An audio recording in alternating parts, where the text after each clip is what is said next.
Okay, so welcome to this new chapter in which we are going to learn all about ratio and proportion. Ratio is a new way of comparison and proportion would be comparing ratios. So before we go into the details and start discussing about the chapter, as usual, let us quickly have a look at what topics can you expect in this chapter.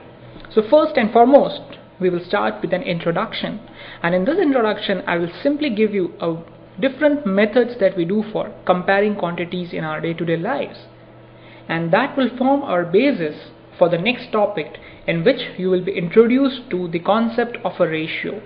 We will discuss what do we mean by a ratio, how do we represent a ratio, what are the uses of ratios, and then we will also cover several examples of ratios. Next, we go on to discuss proportion. So we will build up on our concept of ratio and introduce you to the concept of proportion. Proportion is simply comparing the ratios, and we will see several examples of proportion, which is actually comparing the ratios. And then the conclusion of this chapter will be with a very important concept, which is called as unitary method. Now this unitary method is very important, and we find its use multiple times in our day-to-day lives.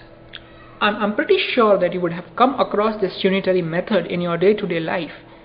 Okay, and then we will also look at some solved problems about this unitary method. So see you in the next session, from which we start our introduction to the ratio.